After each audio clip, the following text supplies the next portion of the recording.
함께 따라합니다. 간절한 기도. 예, 우리 삶 속에 무엇이 가장 소중하고 무엇이 가장 우선된 것인가를 함께 더 묵상해보는 그런 시간. 감사의 계절이 다가오는 시간 속에서 또다시 우리가 이 주제를 깊이 있게 좀 묵상해보면 좋겠다는 생각을 합니다. 우리 삶 속에서 정말 내가 많은 생각을 하고 많은 준비를 하고 내 마음을 가장 많이 두는 것은 무엇인가? 그게 가장 내가 지금 중요하게 여기는 것, 또는 내가 신뢰하는 것, 내가 믿는 것이겠죠. 근데 과연 그것이 하나님인가? 예수 그리스도, 참된 우리 주 예수 그리스도인가? 그런 걸 생각해 보면은 우리의 관심의 주제와 참 많이 멀어져 있다는 생각을 또 해보게 됩니다.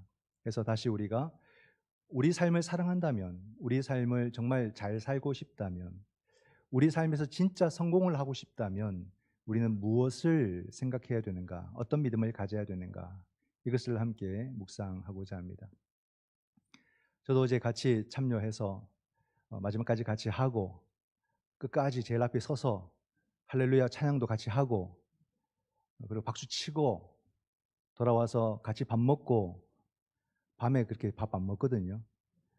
근데 어제 뚝배기에 뜨끈하게 이렇게 해주셔서 몸이 막 풀리는 듯한, 그래서 들어가서 이제 설교 준비 한 11시, 12시까지 하고 자야지 생각하고 갔는데 잠이 계속 밥을 먹고 들어갔더니 잠이 얼마나 오는지 잠 버티다가 그냥 들어가서 나중에 잤습니다. 하지만 정말 우리 성도들과 함께 또 온 교회가 모여서 어떤 목적 주제가 있지 않습니까? 북한 교회 건립을 위한 그런 찬양제, 우리가 그 뜻을 좀 더 묵상하고, 저도 그 팜플렛에 제가 간단히 썼던 그 글을 다시 한 번 더 한 2번 읽어보면서 오늘 우리의 이 모임이 정말로 하나님을 온전히 예배하고 또 이 분단의 국가가 치유받기 위하고 또 그곳에 다시 정말 떳떳하게 교회가 세워지는 그 시간이 앞당겨지기를 간절히 바라는 그런 마음으로 찬양에 임할 때에 참 그 찬양의 은혜가 크다, 하나님은 이루신다, 그런 이 찬양의 기도 아니겠습니까? 우리가 그렇게 찬양할 때 하나님은 반드시 이루실 것이다, 그런 확신이 자꾸 드는 거죠. 사람들은 정치적인 이유로 막 통일 이야기 더 이상 하지도 않고 막 이런 걸 갖고 막 정치화 삼아서 이념의 주제로 만들어버리고 함부로 말하지도 못하게 만들어버리지만, 이것은 우리의 현실이고 우린 이것을 어떻게 믿음의 시각으로 보면서 이 문제를 또 우리 민족에게 주어진 숙제를 풀어갈 것이냐, 이건 남의 숙제가 아니에요. 우리들의 숙제입니다. 기도도 그렇게 해주셨고요. 우리가 이것을 끝까지 포기하지 않고 우리가 믿음 안에서 풀어가야 된다. 이 믿음을 우리는 가져야 된다. 이게 사실 세계 교회의 모든 믿음 속에서 우리가 차별화된 믿음 아니겠습니까? 다른 나라에는 없잖아요. 그러니까 이것을 우리가 하나님이 우리에게 주신 믿음으로 알고 함께 공동으로 기도하고 참여하는 그런 사역들이 되어야겠다, 그런 생각을 합니다. 그런 가운데서 오늘의 이 말씀, 간절한 기도가 얼마나 중요한가를 함께 생각하고자 하는 거죠. 오늘 말씀은 비유인데 이 비유에 두 부류의 사람이 나옵니다. 한 사람은 어떤 사람이냐면 하나님을 두려워하지 않고 사람을 함부로 대하는, 그죠? 사람을 무시하는 그런 유형의 사람이 나옵니다. 그러니까 우리가 볼 때는 오늘날 금수저로 태어나서 그냥 세상 두려운 줄 모르고 사람 귀한 줄 모르고 그렇게 살아가는 사람들이 있죠. 있겠나? 있더라고요. 그런 사람들 의외에 또 많더라고요. 근데 그 사람이 어떤 사람이라고요? 법을 다스리는 사람, 법을 주장하는 사람이라는 겁니다. 이런 사람이 법을 주장할 때에 과연 그 사회는 어떤 사회일지 우리가 불보듯 뻔한 그런 짐작을 할 수가 있는 거죠. 엉망진창인 거죠. 아나무인의 그 사람, 그런 모습을 우리가 상상해 볼 수가 있습니다. 근데 또 한 부류는 어떤 사람이냐면 약자입니다. 약자, 과부라고 말. 그 당시는 여인으로 살아가는 것만으로도 불공평한 거예요. 근데 거기다가 과부입니다. 성경의 약자의 상징은 누굽니까? 고아와 과부죠.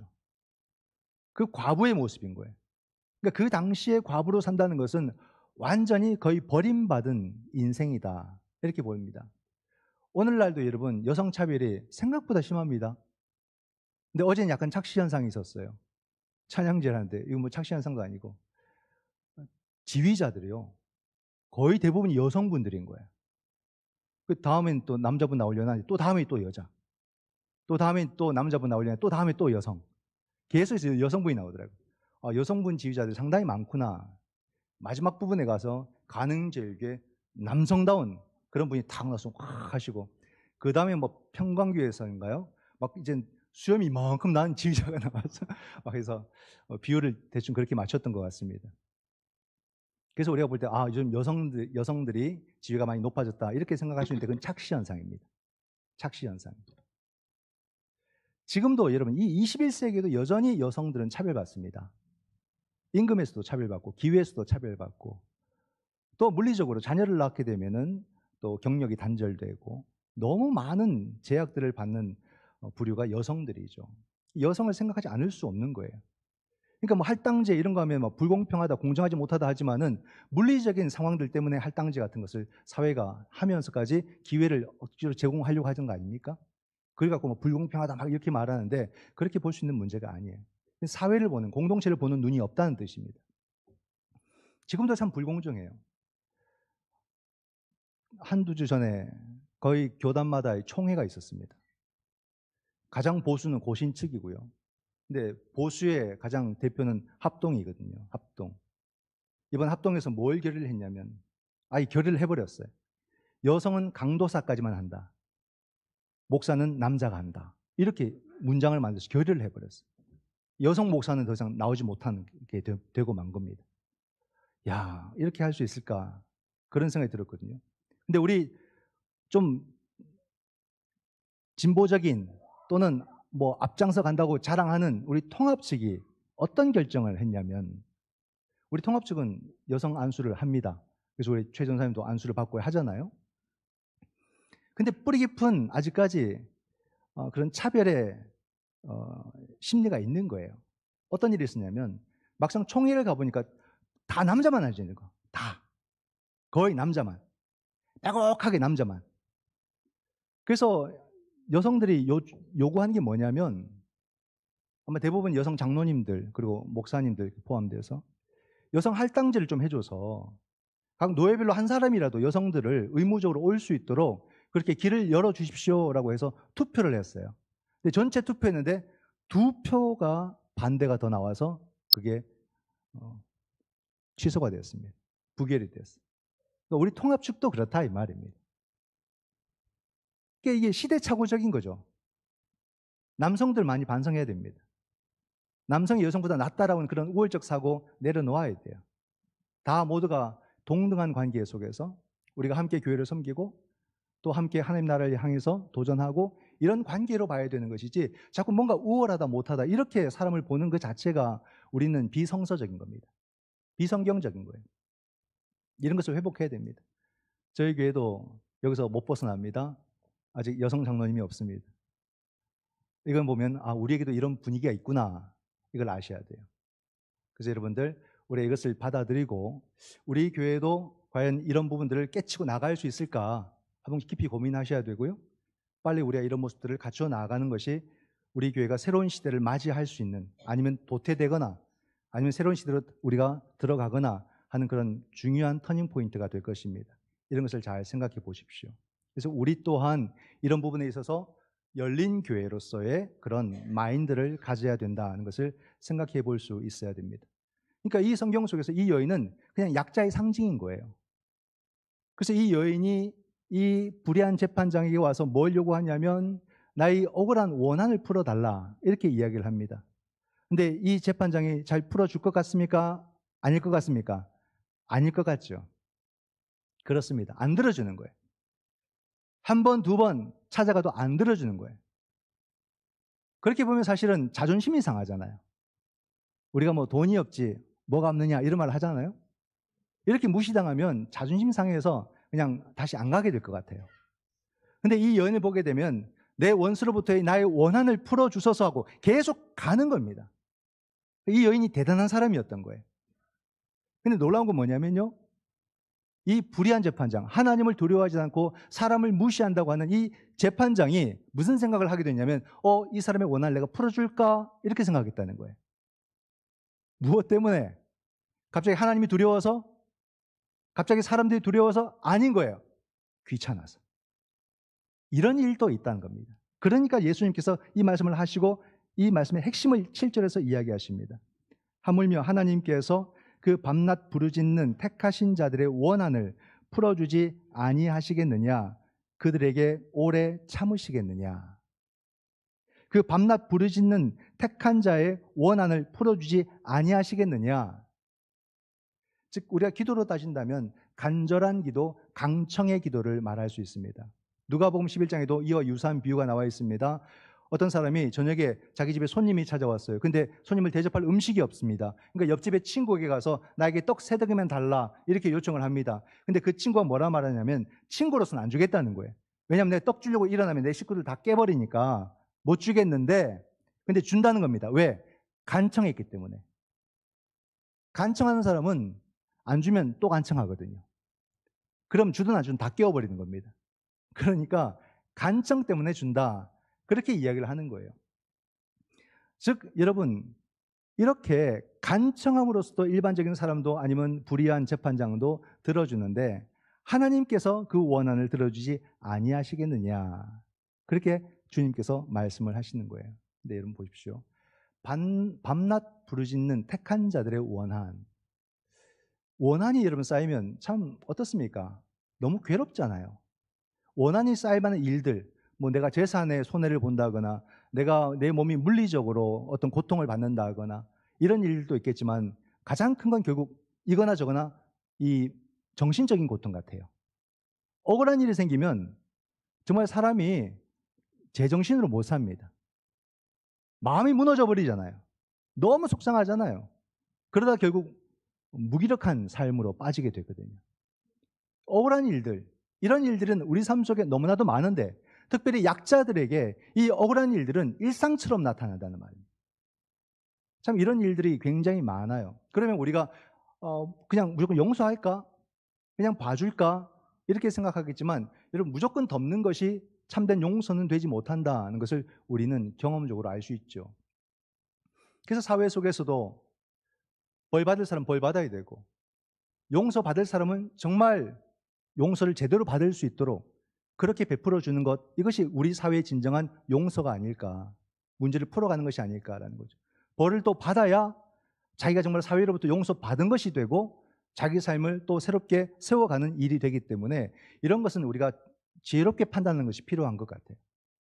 용서받아야 될 사람이 용서받지 못해서 그 사람이 절망하게 되고 힘들어하게 된 그런 일이 없도록 더 면밀히 잘 따져서 용서받을 사람은 반드시 용서받도록 하는 것, 이것이 굉장히 중요한 일이겠죠. 오늘 우리 세계에 보게 되면은 에어컨을 좀 틀어주십시오. 뒤에 세상 일들 속에서도 세계 가운데 좀 억울한 일들이 많이 일어납니다. 누구를 통해서? 강대국들을 통해서.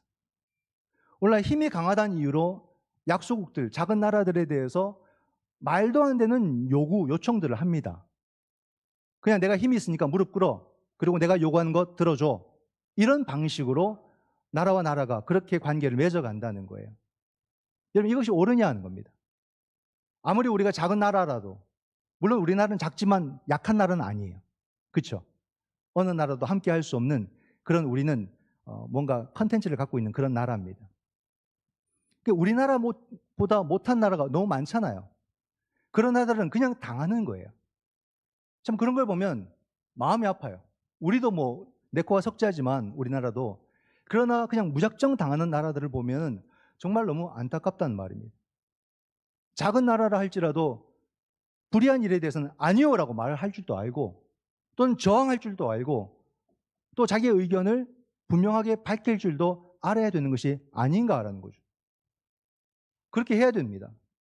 그런데 그렇게 할 수 있는 나라가 얼마나 되느냐, 또 그렇게 하는 것이 결과가 무조건 옳으냐 하는 거예요.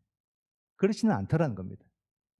할 말 다 하는 것도 좋은 답은 아니더라는 거예요. 왜? 전쟁이 일어나는 것 보면 전부 다 할 말 하다가 전쟁이 일어나는 거예요.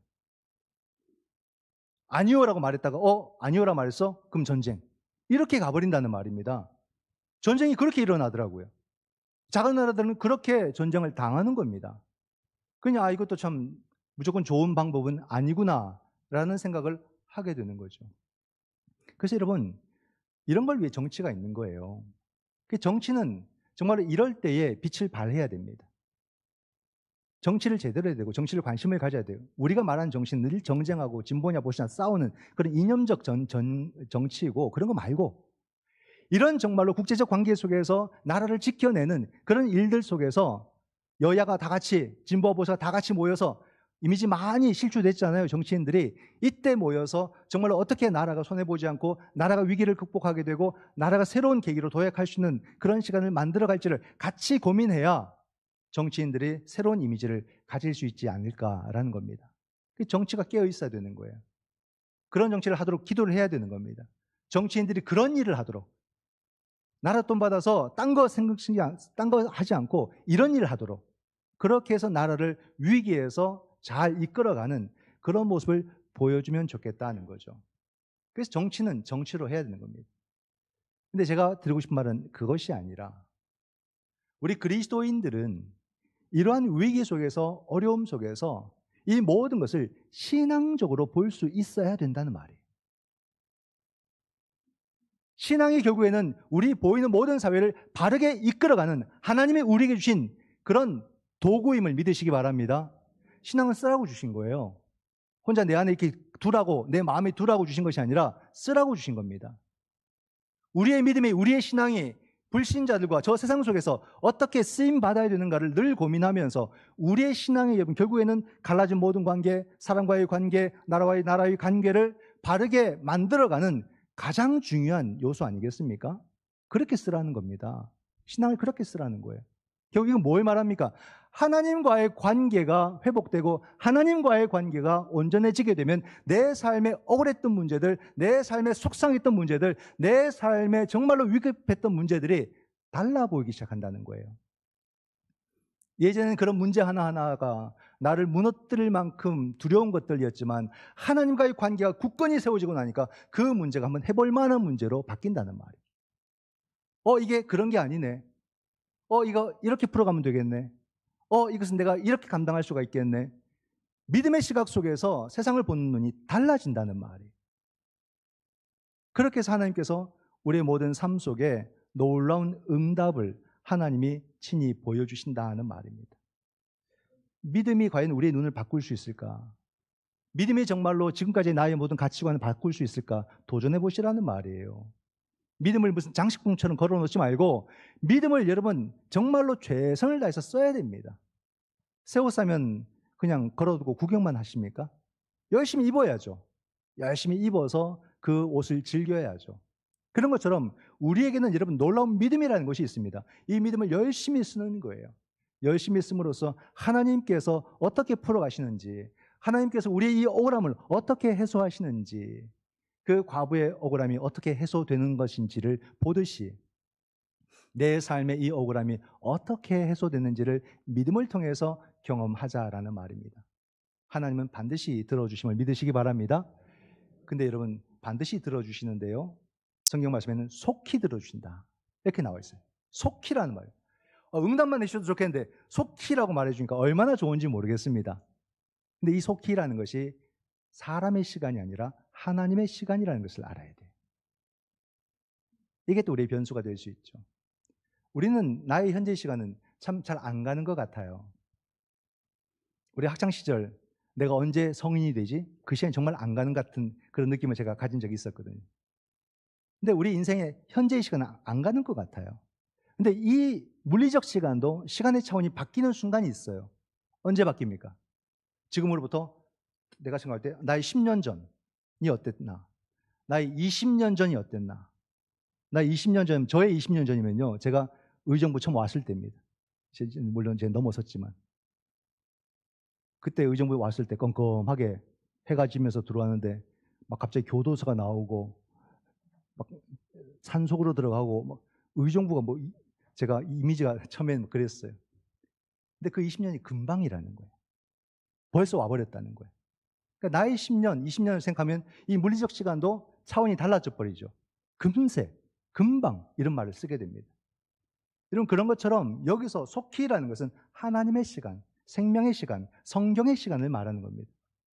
베드로가 말합니다. 베드로후서 3장에 보게 되면 주께서는 하루가 천년 같고 천년이 하루 같다는 사실을 잊지 말라 그랬어요. 이게 사실이기 때문에 그냥 잊지 말라라는 말을 딱 붙여서 이야기를 하는 것입니다. 그러므로 여러분, 내 삶 속에서 내가 기도하고 간구한 모든 것에서 응답받는 것은 하나님의 시간 속에서 이루어지며 그 시간 속에서 이루어지는 것이 가장 합당한 응답이요, 가장 속히 이루어지는 응답임을 믿으시기 바랍니다.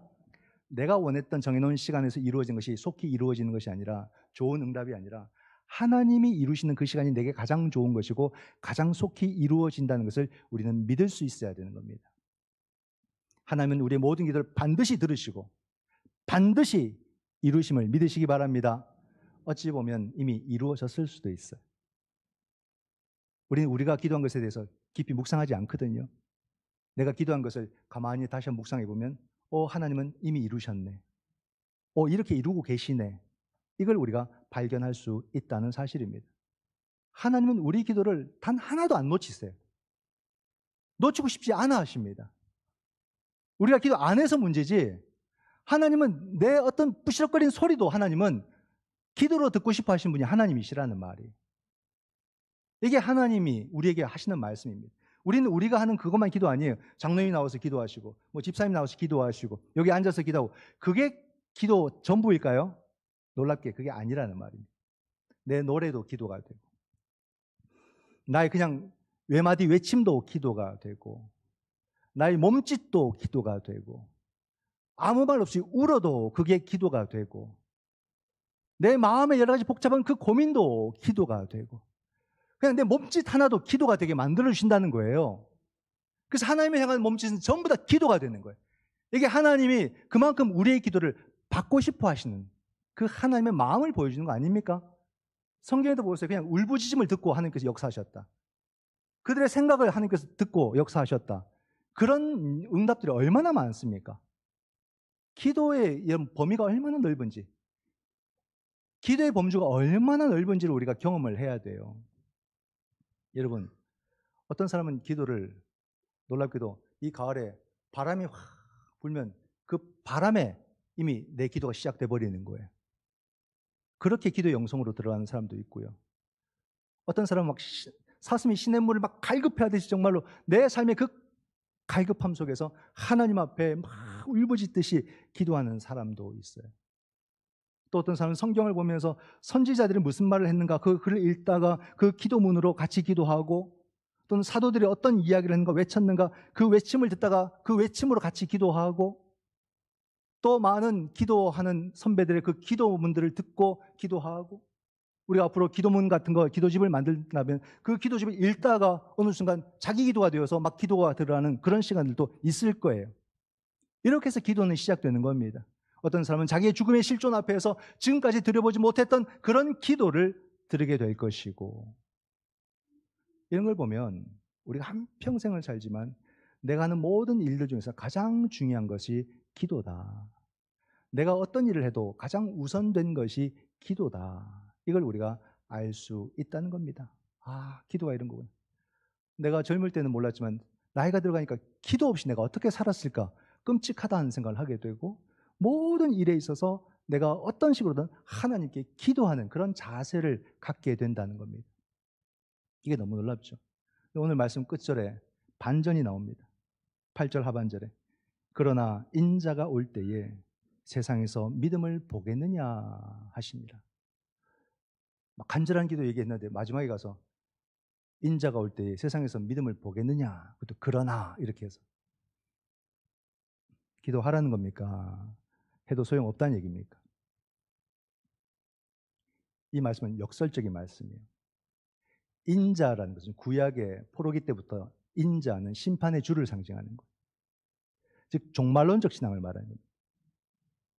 마지막 날에 예수 그리스도께서 오실 때에 세상에서 믿음을 보겠느냐라는 말을 역설적으로 종말론적 신앙으로 해석해서 그때 주님이 볼 수 있는 믿음의 사람이 되라, 이 말입니다. 모두가 이 길을 떠나도, 모두가 그 기도를 포기해도 너는 기도하라, 이 말이에요. 너는 주님을 그렇게 만나라, 이 말입니다. 그 말씀인 거예요. 그 말씀. 오늘 누가는 이걸 우리에게 강조하고 싶은 거예요. 누가가 왜 간절한 기도, 왜 절실한 기도를 이렇게까지 이 글을 쓰면서 기록하고 있는가? 이때가 AD 70년이에요, 여러분. AD 70년은 유대 전쟁 때입니다. 로마에서 유대가 완전히 멸망할 때. 마사다 전투까지 알죠. 마지막까지 남아있다. 결국 자살해서 죽는 그 순간까지. 그게 유대 AD 70년입니다. 엄청난 박해와 엄청난 사륙과 엄청난 핍박 속에서 마지막까지 간절하게 믿음 지켜내라 이 말이에요. 예수 그리스도의 그 가르침과 그 약속 붙잡고 믿음 지켜내라는 겁니다. 포기하지 말라는 겁니다. 그런 마음으로 이 글을 기록하고 있는 거예요. 오늘 우리 시대가 여러분 그런 유대 전쟁 같은 시대 아닙니까? 교회가 급격히 줄어들고 있고 자립교회가 전체 한국교회의 17%밖에 안 된답니다. 그 정도고 가나안 교인 너무나도 많아졌어요. 가나안 교인이 더 많은 시대. 지난주 컨퍼런스 할 때 우리 집사님이 저희 교회 출석도 통계도 막 하셨는데 1, 2부 하면은 매주 한 250에서 260명 정도입니다. 이렇게 말해요. 그럼 출석 교인이 250, 60명이던데 물론 단기 결석자들 포함시키면 300명이죠. 매주 빠지신 분이 딱 그 정도 됩니다. 장기 빼고 단기 결석자들 한 달 안에 다시 오고 2달 안에 다시 오는 분들까지 하면은 출석 교인 수가 300명이라고 보는 거예요. 근데 우리 교회도 그렇고 한국 교회가 가나안 교인이 자꾸 늘어요. 이런 걸 통해서 우리가 보는 것은 오늘 이 시대에 참 믿음을 보겠느냐 하는 거죠. 정말. 다시 말한다면 참 믿음을 회복해야 되는 거 아니냐는 말이에요. 나는 괜찮다 이렇게 방심하지 말라는 겁니다. 오늘 나에게 과연 이 믿음이 참 믿음 가운데 있는지를 우리가 돌아보는 그런 모습이 내게 있느냐. 여러분 오늘 이 시대가 너무나도 어려운 시대, 힘든 시대입니다. 세상 일로 인해서 너무 지쳐있고 예배에 대해서는 이제 열정이 많이 식어버리고 하나님과의 관계에 집중하지 않는 이런 시대 속에서 오늘 누가가 우리에게 다시 소리를 들려준 것 같지 않습니까? 당신들에게는 이 과부의 간절함이 있습니까? 이렇게 묻는 거예요. 오늘 당신의 믿음에는 이 과부의 그 간절함, 무시당해도 억울해도 끝까지 포기하지 않고 간절히 찾아와서 구하는 그 간절함이 당신의 믿음에는 있습니까? 이렇게 묻는 거예요. 이 믿음을 회복하자는 겁니다. 제자라면 기도해야 되고 제자라면 기도하고 응답 받아야 되고 그 신비한 체험들을 하면서 사는 게 제자가 아니겠느냐. 이 마지막 시대에 믿는 자를 보겠느냐라는 것을 오늘 우리의 말씀으로 듣고 여러분 이제 우리는 간절한 기도를 드릴 수 있는 그런 제자가 되기를 바라고 간절한 기도라는 말은요. 하나님께 간절한 사람이 되라 이 말이에요. 예수님이 가장 나에게 간절한 분이 되라 라는 말입니다. 간절한 기도와 간절한 믿음으로 우리의 모든 삶을 더 소중하게 아름답게 살아갈 수 있기를 주님의 이름으로 축원드립니다. 아멘. 기도하겠습니다.